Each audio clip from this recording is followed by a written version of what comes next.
अस्सलाम वालेकुम students, I hope आप सब ठीक होंगे। आज हम स्टार्ट करेंगे क्लास 11 के PK book mathematics chapter 2 exercise 2.4 question number 5। Question number 5 है हमारे पास। For what value of lambda the following system of homogeneous equation has a non trivial solution, solve the following system.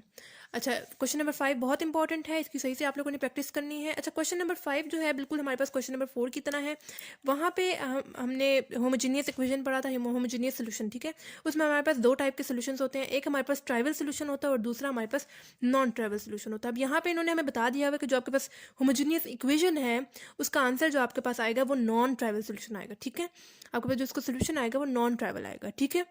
अब यहाँ पे हमें पहले जो है यहाँ पे इक्वेशंस में दी हुई है इन्होंने, हम लोगों ने इसका मैट्रिक्स बनाना है। इसी इक्वेशन के थ्रू हम लोगों ने मैट्रिक्स बनाना है, ठीक है। हम लोग मैट्रिक्स कैसे बनाएंगे?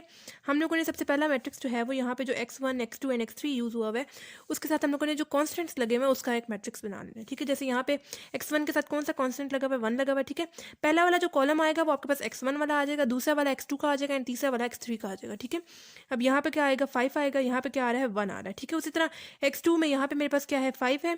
x2 में यहाँ पे मेरे पास क्या लगा हुआ है? 1 लगा हुआ है। x2 में क्या लगा हुआ है? 2 लगा हुआ है। उसी तरह 3 यहाँ पे x3 के साथ मेरे पास क्या लगा हुआ है? Minus lambda. आप लोगों ने साइंस भी जो है वो साथ लगाने हैं। x3 में यहाँ पे क्या है? प्लस लामडा, तो मैंने सिर्फ सिंपल लामडा लिख दिया, ठीक है। अब यहाँ पे आप पे है कि आप लोग यहाँ पे लिखते हैं या नहीं, x1 x2 एंड x3, ठीक है।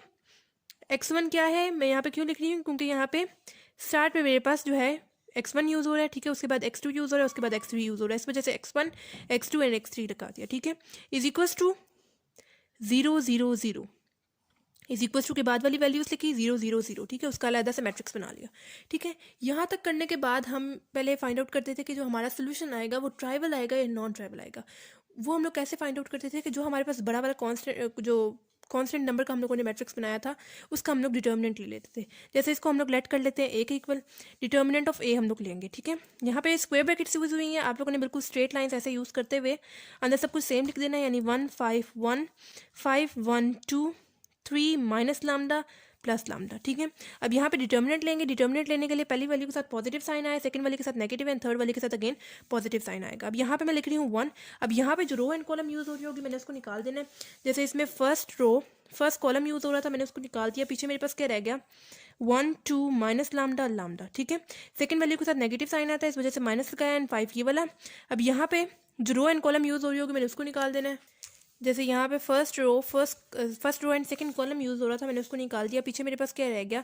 5 1 माइनस लामडा एंड लामडा, ठीक है। थर्ड वैल्यू के साथ पॉजिटिव साइन आता है एंड 3 ये वाला, ठीक है। अब यहाँ पे जो रो एंड कॉलम यूज़ हो रही होगी मैंने उसको निकाल देना है। जैसे इसमें first row third column use हो रहा है, मैंने उसको निकाल दिया। पीछे मेरे पास क्या रह गया? 5 1 1 2, ठीक हो गया। अब यहाँ पे 1 एज इट इज आएगा, इन दोनों को मल्टीप्लाई करेंगे, 1 मल्टीप्लाई बाय लामडा मेरे पास लामडा हो जाएगा, इन दोनों को मल्टीप्लाई करेंगे 2 मल्टीप्लाई बाय माइनस लामडा मेरे पास -2 लामडा हो जाएगा, ठीक है। इसको ब्रैकेट में कर देंगे और इन दोनों के दरमियान में कौन सा साइन आएगा? नेगेटिव साइन आएगा। -5 यहाँ पे एज इट इज आ जाएगा, इन दोनों को मल्टीप्लाई करेंगे, 5 मल्टीप्लाई बाय लामडा मेरे पास 5 लामडा हो जाएगा एंड 1 को मल्टीप्लाई करेंगे माइनस लामडा के साथ और इन दोनों के दरमियान में कौन सा साइन आएगा? नेगेटिव साइन आएगा, ठीक है। +3 एज इट इज़, 5 को मल्टीप्लाई करेंगे 2 के साथ, 5 मल्टीप्लाई बाय 2 मेरे पास 10 हो जाएगा एंड 1 को मल्टीप्लाई करेंगे 1 के साथ तो मेरे पास 1 आ जाएगा और इन दोनों के दरमियान में कौन सा साइन आएगा? नेगेटिव साइन आएगा, ठीक है। अब यहाँ पे 1 एज इट इज आ जाएगा, लामडा भी यहाँ पे देखें, लामडा माइनस माइनस क्या हो जाएगा? +2 lambda, lambda plus two lambda मेरे पास क्या हो जाएगा? 3 लामडा, ठीक है। मैं यहाँ पे डायरेक्ट लिख रही हूँ।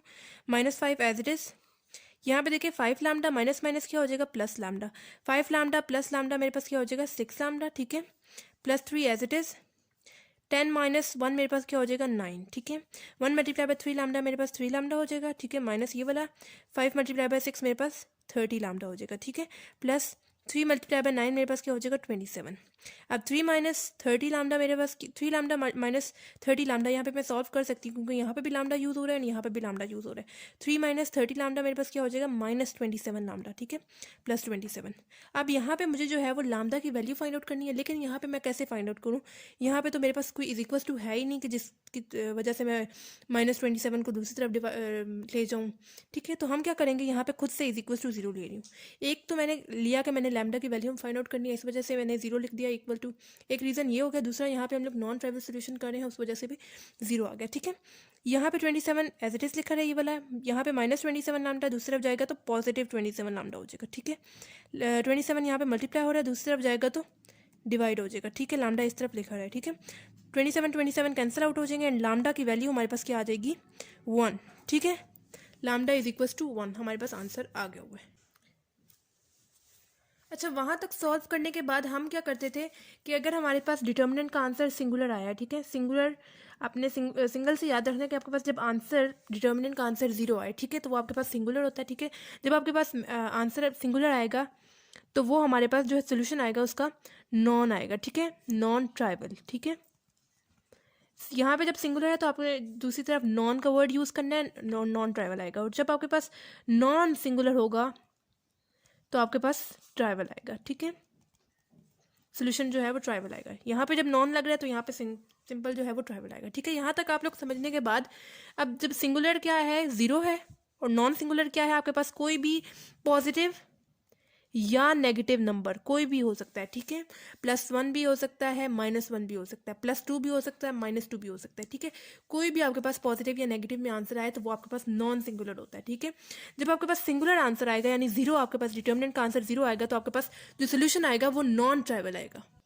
अब यहाँ पे जब आपके पास आंसर डिटर्मिनेंट का आंसर 0 आएगा तो आपके पास नॉन ट्राइवल सोल्यूशन आएगा। और नॉन ट्राइवल सोल्यूशन हमारे पास कौन सा सोल्यूशन होता है कि जिसके पास आपके पास एंड में जो राइट हैंड साइड है यानी x1, x2 एंड x3 तीनों का आंसर आपके पास कोई भी वेरिएबल, ठीक है, या कोई भी आपके पास कोई भी वेरिएबल या कोई भी दूसरा नंबर आए, ठीक है। फॉर एग्जांपल कोई भी दूसरा नंबर, वो रियल नंबर सारे हो सकते हैं, ठीक है, या आपके पास कोई भी वेरिएबल आए या कोई भी रियल नंबर आए, ठीक है, तो वो आपके पास नॉन ट्राइवल सोल्यूशन होता है। पहले आप लोगों ने डिटर्मिनेंट लिया, डिटर्मिनेंट में अगर 0 आएगा तो उसका ऑपोजिट नॉन लगेगा। नॉन ट्राइवल सोल्यूशन को ऐसा सोल्यूशन होता है जिसमें आपके पास x1, x2 एंड x3 का आंसर वेरिएबल्स में आए या फिर कोई रियल नंबर आए, ठीक है। और नॉन ट्राइवल सोल्यूशन कौन सा होता है जिसमें आपके पास कोई भी पॉजिटिव या नेगेटिव में कोई भी वैल्यू आ जाए तो आपके पास सोल्यूशन जो आएगा वो ट्राइवल सोल्यूशन आएगा। अब ट्राइवल सोल्यूशन हमारे पास कौन सा होता है कि जिसमें आपके पास x1, x2 एंड x3 तीनों का आंसर 0 0 0 है, ठीक है, तो वो आपके पास ट्राइवल सोल्यूशन होता है, ठीक है। अभी यहाँ पे क्वेश्चन में इन्होंने हमें स्पेसिफाई कर दिया कि आपके पास जो आंसर आएगा वो नॉन ट्राइवल सोल्यूशन आएगा, ठीक है। तो यहाँ पे अब अगेन हम लोग जो है, अब यहाँ पे जो स्टार्ट में मैंने ये जो कॉन्स्टेंट्स नंबर लिखे थे अलग करके वेरिएबल्स से, वो यहाँ पे लिखे हैं, ठीक है। मल्टीप्लाई मैंने किया है इज इक्वल्स टू के बाद वाली जो वैल्यूज थी उसके साथ किया है, ठीक है। अब यहाँ पे मैं क्या इसको ऐसे लिख सकती हूँ 1 5 1 5 1 2 3 minus lambda lambda straight line use करते हुए 0 0 0, ठीक है। अब ये मेरे पास पूरी रो 1 हो जाएगी, या पूरी रो 2 हो जाएगी एंड ये पूरी रो 3 हो जाएगी, ठीक है। इस काम से आप लोग बहुत ज़्यादा अच्छी तरह से फैमिलियर होंगे। ये हम लोगों ने एक्सरसाइज 2.3 में भी किया है एंड एक्सरसाइज 2.4 में भी किया है, ठीक है। तो अब यहाँ पे मुझे इथनल फॉर्म यानी 1 0 0 0 बाकी कोई भी नंबर हो यानी 2 3 4 5 -6, ठीक है, ये हमारे पास इथनल फॉर्म है। आप किसी भी तरह इसको प्रोनाउंस कर सकते हैं, ठीक है। इथनल फॉर्म के अकॉर्डिंग आपके पास स्टार्ट में 1 आना चाहिए, उसके बाद नेक्स्ट रो 2 में, ये रो 2 है, ठीक है, रो 2 में पिछली वाली रो से यानी रो 1 से ज़्यादा 0 होने चाहिए। यहाँ पे एक भी 0 नहीं था, यहाँ पे हम लोगों ने पिछली वाली से कंपेयर करते हुए 1 0 डाल दिया, ठीक है। उसी तरह रो 3 में आप लोगों ने रो 2 से कंपेयर करते हुए 2 0 डाल दिया, ठीक है। अब यहाँ पे आपके पास 1 0 0, अगर रो 4 भी होता तो आप लोग रो 3 से कंपेयर करते हुए 3 0 डाल देते, ठीक है। और बाकी ये जो उनसे नंबर्स हैं 2 2 3 -6 5 4, इससे आपको कोई गर्ज नहीं है, यहाँ पे कोई भी दूसरा नंबर हो सकता है, ठीक है। ये मैंने यहाँ पे आपको सिर्फ एग्जांपल दी है, ठीक है। अब यहाँ पे इथनल फॉर्म के अकॉर्डिंग आपके पास 1 0 0 0 होना चाहिए, ठीक है। यहाँ पे पहले से ही 1 है, मुझे बस यहाँ पे किसी तरह 0 बनाना है। यहाँ पे 0 बनाने के लिए मैं लिख रही हूँ रो 2 में चेंजेस करनी है, इस वजह से रो 2 पहले लिख रही हूँ। जिस रो में चेंजेस करनी होती है वो रो पहले लिखते हैं। -5 times of row 1, -5 times of row 1 क्यों कर रही हूँ क्योंकि यहाँ पे देखिए 1 है, जब मैं 1 के साथ 5 को मल्टीप्लाई करूँगी तो रो 2 में मेरे पास क्या है 5 -5 मेरे पास क्या हो जाएगा 0 हो जाएगा यहाँ पे, ठीक है। इस वजह से किया। 2 रोज इनमें आपको चेंजेस नहीं करनी, आप लोग कैसे टेस्ट लिख दें यानी 1 5 3 0 एंड 1 2 लैम्डा 0। इन 2 रोज में मुझे चेंजेस नहीं करनी थी, मैंने एज इट इज लिख दिया। यहाँ पे पहले आप पेंसिल से मल्टीप्लाई करेंगे 5 को पूरी रो 1 के साथ, ये पूरी रो 1 के साथ आप लोगों ने 5 को मल्टीप्लाई करना है। मल्टीप्लाई 5 मेरे पास क्या हो जाएगा 5, मल्टीप्लाई 5 मेरे पास क्या हो जाएगा 25, मल्टीप्लाई 5 मेरे पास क्या हो जाएगा 15, मल्टीप्लाई 5 मेरे पास 0 ही रहेगा, ठीक है। अब यहाँ पे रो 2 में मेरे पास क्या है 5 है, माइनस ये वाला 5 टाइम्स ऑफ रो 1 के हिसाब से मेरे पास क्या आ रहा है, 5 आ रहा है, प्लस 5 माइनस 5 कैंसिल आउट होकर मेरे पास 0 आ जाएगा। यहाँ पे मेरे पास आ गया 0। उसी तरह रो 2 में नेक्स्ट मेरे पास क्या है, 1 है, माइनस ये वाला 5 टाइम्स ऑफ रो 1 के हिसाब से मेरे पास क्या आ रहा है, 25 आ रहा है, 1 माइनस 25 मेरे पास क्या हो जाएगा, माइनस 24। यहाँ पे मेरे पास आंसर आ गया माइनस 24। उसी तरह रो 2 में नेक्स्ट मेरे पास क्या है, माइनस लैम्डा है, माइनस ये वाला 5 टाइम्स ऑफ रो 1 के हिसाब से मेरे पास क्या आ रहा है, 15 आ रहा है, ठीक है। यहाँ पे बेशक आप लोग लैम्डा की वैल्यू, यहाँ पे बेशक आप लोग लैम्डा की वैल्यू पुट कर दें। लैम्डा की वैल्यू हमारे पास क्या आई थी, डिटर्मिनेंट लेके 1 आ गई थी, ठीक है। अब यहाँ पे आप लोग मैट्रिक्स की जगह बेशक उसका नंबर यानी 1 लिखते हैं, ठीक है। अब यहाँ पे -1 -15, ठीक है, -1 रो 2 में -1 था, ठीक है। लैम्डा की वैल्यू जो थी, नेगेटिव साइन यहाँ पे पहले से यूज़ हो रहा था, ठीक है। माइनस ये वाला और 5 टाइम्स ऑफ रो 1 के हिसाब से मेरे पास क्या आ रहा था, 15 आ रहा था, -1 -15 मेरे पास क्या हो जाएगा, -16। यहाँ पे मेरे पास आंसर क्या आ गया, -16। उसी तरह रो 2 में नेक्स्ट मेरे पास क्या है, 0 है, -5 टाइम्स ऑफ रो 1 के हिसाब से मेरे पास क्या आ रहा है, 0 आ रहा है, 0 माइनस 0 मेरे पास 0 आ जाएगा, ठीक है। अब बस मुझे यहाँ पे और यहाँ पे किसी तरह 0 बनाना है, ठीक है। यहाँ पे 0 बनाने के लिए मैं यहाँ पे लिख रही हूँ रो 3 जिस रो में चेंजेस करनी होती है रो पहले लिखते हैं।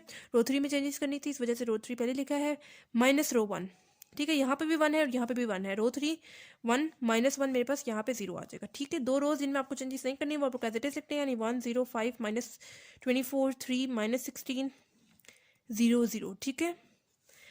रो 2 में मेरे पास क्या है, 1 है, माइनस ये वाला रो 1 में मेरे पास क्या है, 1 है, 1 -1 मेरे पास क्या हो जाएगा, 0 हो जाएगा, ठीक है। यहाँ पे मेरे पास आ गया 0।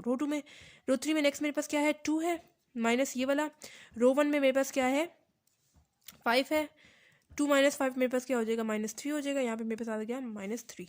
रो 3 में नेक्स्ट मेरे पास क्या है, 1 है, माइनस ये वाला रो 1 में मेरे पास क्या है, 3 है, 1 -3 मेरे पास क्या हो जाएगा, -2। यहाँ पे मेरे पास आ गया -2 और यहाँ पे देखें रो 3 में 0 -0 मेरे पास 0 हो जाएगा, ठीक है। तो अब बस मुझे यहाँ पे किसी तरह 0 लाना है, ठीक है। यहाँ पे 0 लाने के लिए अब यहाँ पे मुझे 0 लाना है, तो ऐसे तो ये यहाँ पे 0 नहीं आ सकता क्योंकि यहाँ पे छोटी वैल्यूज़ है और यहाँ पे जो है वो 2 बड़ी वैल्यूज़ है, ठीक है। तो मैं क्या करती हूँ, मैं रो 2 एंड रो 3 को इंटरचेंज कर देती हूँ, ठीक है।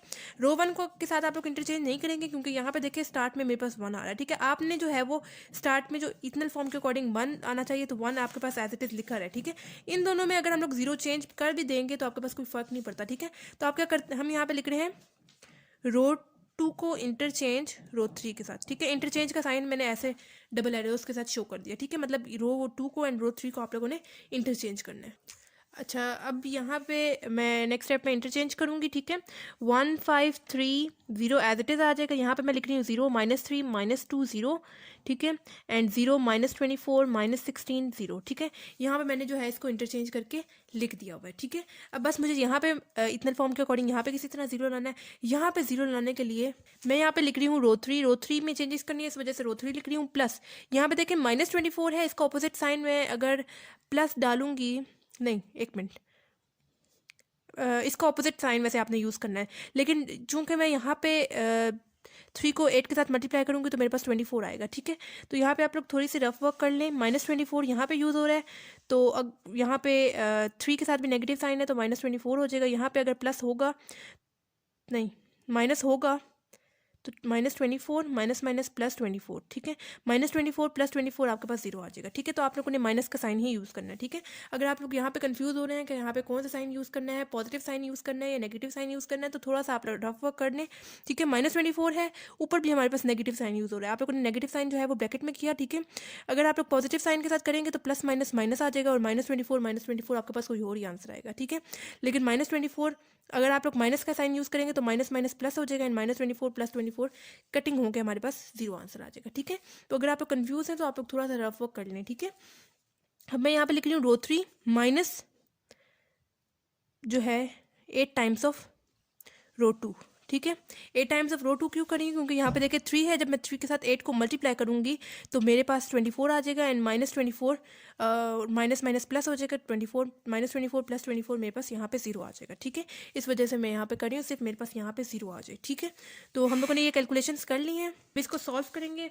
पहले 2 रोज जिनमें आपको चेंजेस नहीं करनी वो आपको एज इट इज लिख दें, यानी 1 0 5 -3 3 -2 0 0, इनमें आपको चेंजेस नहीं करनी थी, रो 3 में चेंजेस करनी थी। पहले आप लोगों ने पेंसिल से पूरी रो 2 को मल्टीप्लाई कर देना है 8 के साथ, जैसा कि हम लोगों ने यहाँ पे लिखा है। मल्टीप्लाई 8 करेंगे 0 आएगा, मल्टीप्लाई 8 करेंगे 24 आएगा, ठीक है, -24, ठीक है। एंड मल्टीप्लाई 8 करेंगे तो -2 8 16 आएगा, मल्टीप्लाई 8 करेंगे तो हमारे पास 0 ही आएगा, ठीक है। तो अब हम लोगों ने जो है यहाँ पे क्या है, रो 3 है, रो 3 में मेरे पास क्या है 0 है, माइनस 8 टाइम्स ऑफ रो 2 के हिसाब से भी 0 आ रहा है, 0 माइनस 0 मेरे पास 0 आएगा, ठीक है। यहाँ पे कोई इफेक्ट नहीं पड़ेगा, ठीक है। रो 3 में मेरे पास नेक्स्ट क्या है, -24, ठीक है, माइनस ये वाला और ये जो हम लोगों ने ऊपर काम किया 8 टाइम्स ऑफ रो 2 के हिसाब से मेरे पास क्या आ रहा है, -24 आ रहा है। तो -24 माइनस माइनस क्या हो जाएगा, +24, -24 +24 कटिंग होकर हमारे पास 0 आंसर आ जाएगा, ठीक है। यहाँ पे मेरे पास आ गया 0। इसी तरह रो 3 में नेक्स्ट मेरे पास क्या है, -16 है, माइनस ये वाला 8 टाइम्स ऑफ रो 2 के हिसाब से मेरे पास क्या आ रहा है, -16 आ रहा है, ठीक है। -16 माइनस माइनस क्या हो जाएगा, +16, -16 +16 कटिंग होकर हमारे पास आंसर 0 आ जाएगा, ठीक है। उसी तरह रो 3 में नेक्स्ट मेरे पास क्या है, 0 है, माइनस ये वाला 8 टाइम्स ऑफ रो 2 के हिसाब से मेरे पास क्या आ रहा है, 0 आ रहा है, 0 माइनस 0 मेरे पास 0 आंसर आ जाएगा, ठीक है। यहाँ पे मेरे पास आंसर आ गया 0। अब यहाँ पे भी हमारे पास जो है इतना फॉर्म के अकॉर्डिंग यहाँ पे 0 आ गया हुआ है, ये एक्स्ट्रा 0 आ गया हुआ है। वैसे तो हमें यहाँ पे जो है 2 0 ही चाहिए थे, लेकिन यहाँ पे जब खुद से बन गया तो हम लोग कुछ कर नहीं सकते, ठीक है। अब यहाँ पे आप लोगों ने x1 and x2 and x3 की वैल्यूज लिख देनी है। मैं यहाँ पे लिख रही हूँ x1 + 5x2 + 3x3 = 0। यहाँ पे मैंने कैसे लिखा है 1 के साथ, क्योंकि मैंने आपको स्टार्ट में बताया था कि ये पूरी रो आपके पास x1 की है, ये पूरा कॉलम आपके पास x1 का है, ये पूरा कॉलम आपके पास x2 का है, एंड ये पूरा कॉलम आपके पास x3 का है, ठीक है। तो x1 में स्टार्ट में आपके पास 1 है, तो 1 जो है वो x1 के साथ कांस्टेंट लगा हुआ है, 1 लिखने की जरूरत नहीं है। उसी तरह 5 जो है मैंने लिख दिया 5x2, उसी तरह 3 + 3x3 = 0। ये जो सा लाइन के बाद वैल्यू लिखी हुई है वो मैंने =0 कर दी। साइंस का भी आप लोगों ने खास ध्यान रखना है, ठीक है। आगे मेरे पास देखें नेक्स्ट में ये क्वेश्चन नंबर 1 कर दें आप लोग, ठीक है। नेक्स्ट में जो हम लोगों ने बनानी है उसमें मेरे पास x1 0 है, वो लिखने की जरूरत नहीं है। यहाँ पे मैं लिख रही हूँ -3x2। माइनस क्यों लिख रही हूँ, क्योंकि यहाँ पे देखिए नेगेटिव साइन यूज हुआ है, 3 ये वाला, एंड सेकंड कॉलम जो है वो हमारे पास x2 का होता है, इस वजह से -3x2 लिख दिया, ठीक है। उसी तरह -2x3, ठीक है, माइनस ये वाला 2 एंड एक थर्ड कॉलम जो है हमारे पास x3 का होता है = 0। ये मेरे पास होगी कॉलम नंबर इक्वेशन नंबर 2, ठीक है। उसी तरह इक्वेशन नंबर 3 में आप लोग देखें मेरे पास x1 भी 0 है, x2 भी 0 है, एंड x3 भी जो है वो 0 है, ठीक है। तो वो हम लोग लिखते नहीं है। वैसे लास्ट क्वेश्चन में भी, क्वेश्चन नंबर 4 में भी हम लोगों ने क्या किया था, non trivial second part solve करने के लिए हम लोगों ने खुद से x3 की वैल्यू जो है वो लेट कर ली थी। जैसे फॉर एग्जाम्पल हम लोगों ने उस क्वेश्चन में x3 की वैल्यू टी लेट की थी, यहाँ पर भी हम लोग जो है x3 की वैल्यू टी लेट कर लेते हैं, ठीक है। x3 का आंसर हमारे पास जो है वो क्या आ गया है, टी आ गया, ठीक है। अब जो है मैं इक्वेशन x3 की जो वैल्यू है इक्वेशन नंबर 2 में पुट करूंगी और x2 की वैल्यू निकालूंगी। मैं लिख रही हूँ putting value of x3 in equation 2, ठीक है। इक्वेशन नंबर 2 पहले आप लोगों ने लिख देनी है, यानी -3x2 - 2x3 = 0। -3x2 as it is लिखा है, -2x3 की वैल्यू पुट करेंगे यानी t = 0। -3x2 इस तरफ लिखा है, ठीक है, -2t को दूसरी तरफ शिफ्ट कर देंगे। यहाँ पे -2t था, दूसरी तरफ गया तो +2t हो गया, ठीक है। x2 इधर लिखा है 2t / 3, यह मैंने कैसे किया है, -3 इधर मल्टीप्लाई हो रहा था, दूसरी तरफ गया तो डिवाइड हो गया, तो मेरे पास x2 का आंसर क्या आ गया, -2t / 3। x2 का आंसर भी आ गया, x3 का भी वैल्यू आ गई, ठीक है। अब जो है मैंने दोनों की वैल्यू है वो इक्वेशन नंबर 1 में पुट करनी है और x1 की वैल्यू निकालनी है, ठीक है। यहाँ पे मैंने लिख दिया है putting value of x2 and x3 in equation number 1। Equation number 1 मैंने यहाँ पे लिख दी है, एंड x2 एंड x3 की वैल्यूज भी साइड पे लिख दी है। अब हम लोग सिंपल पुट करेंगे, x1 एज इट इज लिखा है +5 x2 की वैल्यू पुट करेंगे जो कि क्या आई है -2t / 3 + 3 as it is, x3 की वैल्यू पुट करेंगे t = 0, ठीक है। x1 as it is plus minus क्या हो जाएगा, -5 2 = 10 t / 3 + 3 × 3 मेरे पास क्या हो जाएगा, 3t हो जाएगा = 0 हो जाएगा, ठीक हो गया। अब यहाँ पे देखिए x1 एज इट इज आ जाएगा -10t भी, यहाँ पे जो है 3, यहाँ पे हम लोग जो है वो एलसीएम ले लेंगे, यानी इसके 3t के नीचे मेरे पास क्या है 1 है, मल्टीप्लाई 3 करेंगे, ठीक है, और ऊपर भी मल्टीप्लाई 3 करेंगे ताकि हमारे पास जो है वो बेसिस सेम हो जाए, ठीक है। तो 3 × 3 मेरे पास क्या हो जाएगा, 9t हो जाएगा, / 3 नीचे एज इट इज आ जाएगा = 0। x1 -10t + 9t मेरे पास क्या हो जाएगा, -1/3 = 0, ठीक है। तो x1 t भी है, ठीक है। यहाँ पे बेशक आप लोग जो है 1 जो है वो t के साथ मल्टीप्लाई हो जाएगा, लिखने की जरूरत नहीं है, ठीक है। तो मेरे पास आंसर आ गया t/3, ठीक है। -t3 था, ठीक है, दूसरी तरफ गया तो +t/3 हो गया, ठीक है। तो ये था हमारे पास x1 का आंसर t/3, x2 का आंसर -2t/3 एंड x3 का आंसर हमारे पास आया है t। ठीक है, तो ये था हमारे पास एक्सरसाइज 2.4 का क्वेश्चन नंबर 5। अगर आपको इस क्वेश्चन से रिलेटेड या पिछले किसी भी क्वेश्चन से रिलेटेड कोई प्रॉब्लम हो तो आप लोग मुझसे कमेंट बॉक्स में पूछ सकते हैं। इसके अलावा आप लोगों ने मुझे ये भी बताना है कि आपको मेरी वीडियोस कैसी लग रही हैं, कि ये हेल्पफुल है या नहीं है, और आपने मेरे चैनल को सब्सक्राइब भी करना है ताकि मेरी सारी वीडियोज़ आपकी तरफ टाइमली पहुँच जाए, और अपने फ्रेंड्स के साथ भी शेयर करें ताकि उनका भी फ़ायदा हो जाए। तो मिलते हैं नेक्स्ट वीडियो में, तब तक के लिए अल्लाह हाफिज़।